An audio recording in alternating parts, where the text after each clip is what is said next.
I want you to take a look at these people. These are the people who built me brick by brick by brick. These are the people who I, for my whole life, have considered great at some point. These are the people I became obsessed with. If I had one real goal in life, it would be to be... No, that's a terrible way to say that. If I had one goal in life, it's to be a link in the chain that you are currently looking at.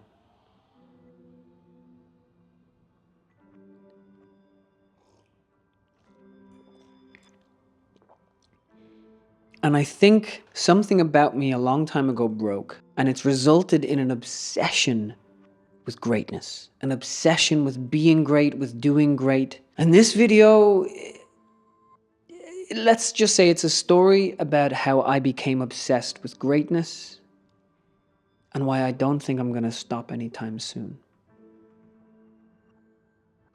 When I was a kid, I didn't have an awful lot of role models. You could maybe say I had two, but ultimately the people that I was obsessed with, the people that I wanted to be like, the people that I learned about life from, these were the people in films. These are the people in music. These are the people in books. And that does something to you. I don't know. It set me up to view the world through the prism of greatness, of great people. It set me up to think that value comes from the artists that give it to us. There was always something in these people, always something in what they made, in the way they talked, in the way they thought, that seemed to know something I didn't, something about the world that I couldn't quite grasp. And so I think from a very early age, I became obsessed with knowing, with figuring it out, with finding out what it is. What is that thing they know that I don't?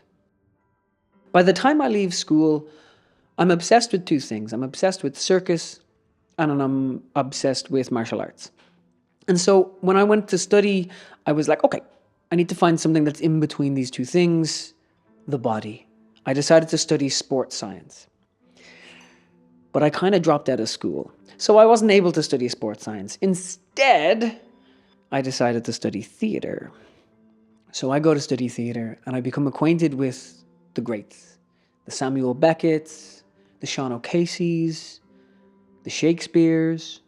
I start reading all these plays and I start performing. I come across the concept of physical theater and suddenly I have this bridge between circus and theater that I was so good at. And then of course, I get injured, as I've said a million times on this channel, and I had to pivot. I had to stop being so physical and I had to start being more cerebral.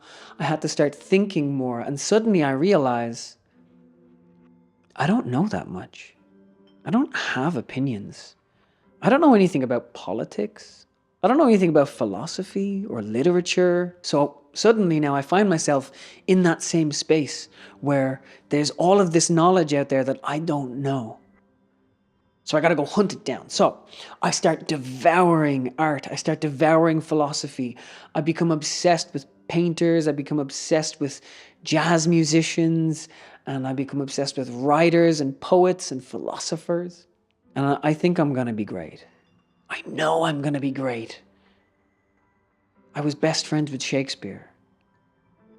I was best friends with Bob Dylan. And I was doing exactly what they did. I was writing plays, I was writing songs, and I was performing. I was acting.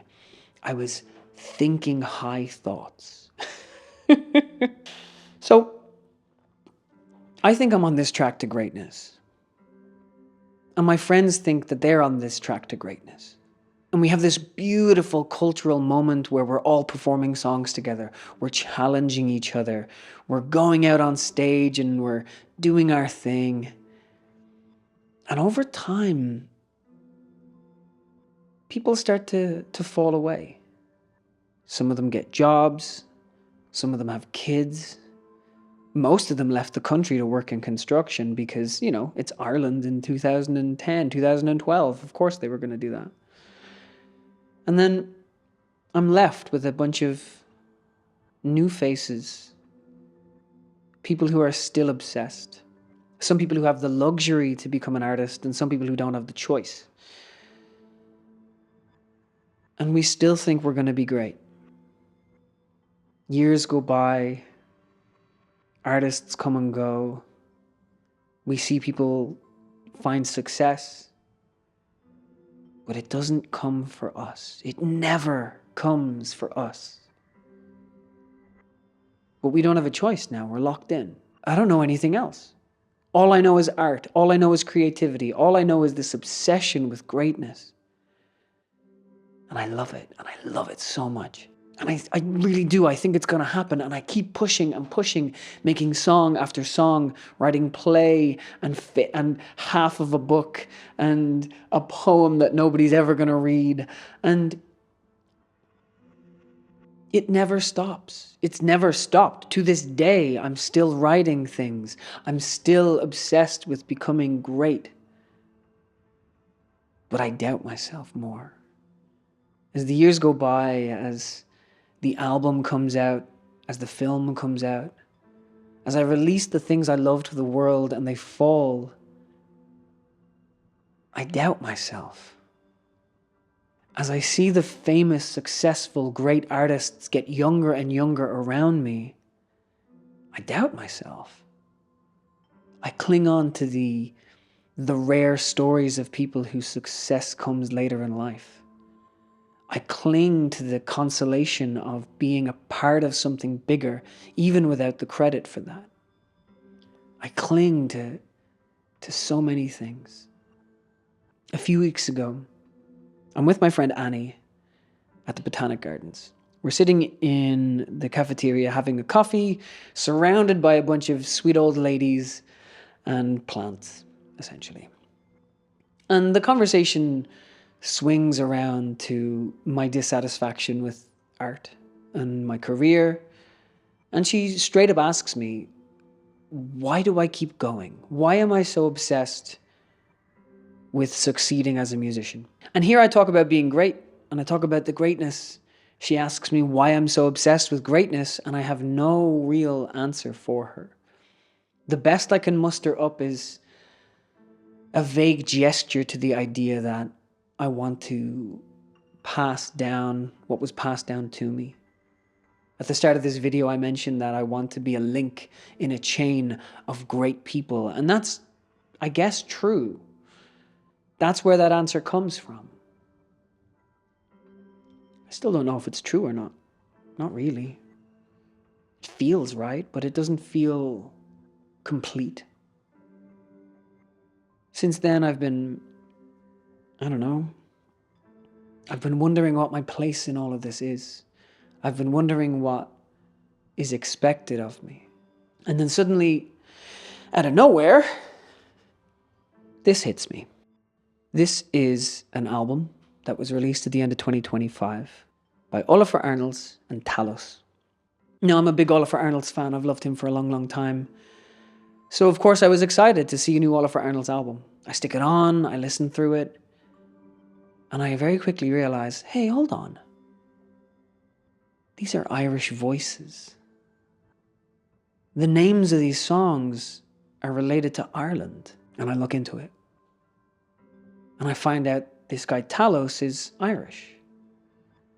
And I'm so excited because Irish culture never really hit me all that hard. I was always connected to the old artists, the Sean O'Caseys, the Samuel Beckett's, the James Joyces. I loved James Connolly, and I loved Irish myth. I loved Irish legends. I grew up with fairy tales. But modern Irish culture, Irish traditional music, Enya was the closest thing. Clonard, they were the closest thing I ever came to loving Irish culture. Until this album. Something about the tone of the voice, the accent of the singing, something about this mystical, hypnotic feel. It connected me to exactly what I love about Ireland and what I love about our history and our culture and our weirdness. And this album very quickly became so valuable to me. I listened to it constantly on repeat. I constantly told everybody about it. And then I look into it more. The face you're looking at now is a man called Owen French. This is Talos. I had heard his name being in the music industry in Ireland, but I never heard his music. I'd never heard him sing before. I didn't know anything about him. And I still don't. To this day, I still haven't researched anything about Talos because that's not what any of this is about. When I found out that he died halfway through the making of his album, something changed. Suddenly, this album didn't just connect me to my Irishness. Suddenly, this album connected me to this idea of legacy. I've got a lot of songs about death. I've got a lot of stories about death. I've thought about death quite a lot. In particular, I've thought about my death and what would happen if I died, who I would leave behind, and if they would be okay. I have a whole song written about it with me and my sister that will eventually be coming out. And when I learned that this album was finished after his death and in tribute to his death, I couldn't help but put myself in that place. What if I die? What if I died tomorrow? Would I be happy with what I've left? Would I be comfortable showing my life's work to whatever's in the afterlife?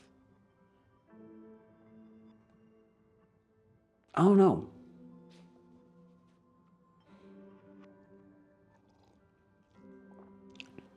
Like, don't get me wrong, I love what I make and I love what I've made. But I couldn't say any of it's great. I couldn't say I've achieved greatness. Still don't have a working definition for what greatness is, but I'll know it when I see it.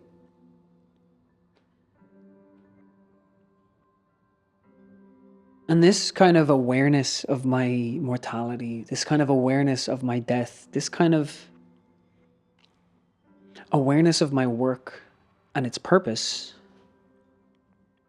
it means a lot. It means a lot to me. So when I listen to this album and I hear his voice and I think of his songs and I think of his legacy and his life, even when I think about what he's given to me just through this album, something he will never understand, he will never know what he gave to me, I can't help but crave to make something that can do that for somebody like me. I can't help but desire to be a chain,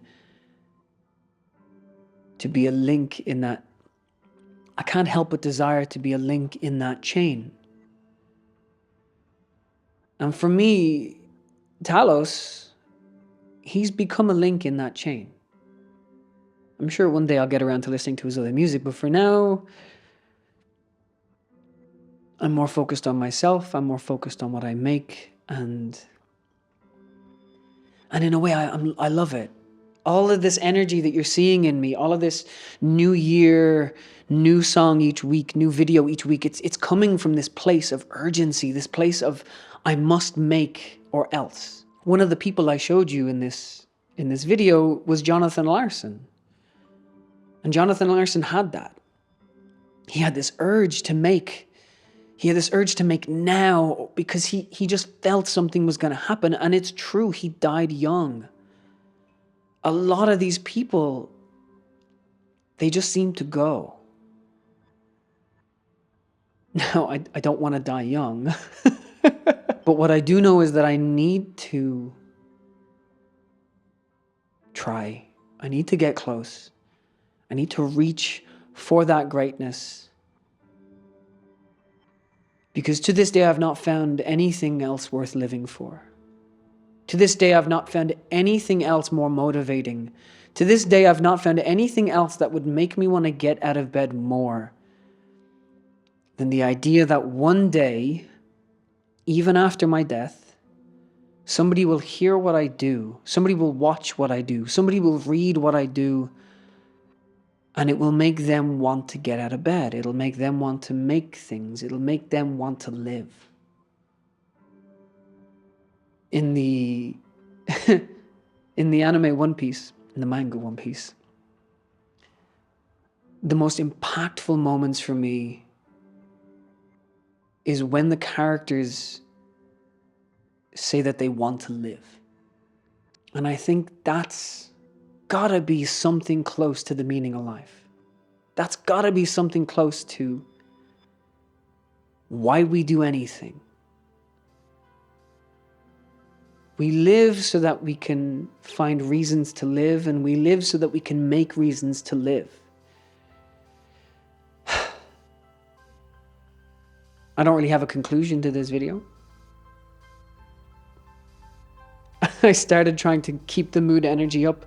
I started trying to keep the energy up. I started trying to keep the vibes up because I kept getting real sort of somber. But hey, maybe that's the point of this video. For now,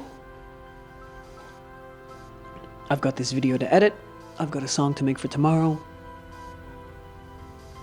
And I'll see you next week. This one seems a bit long. Thank you for sticking around.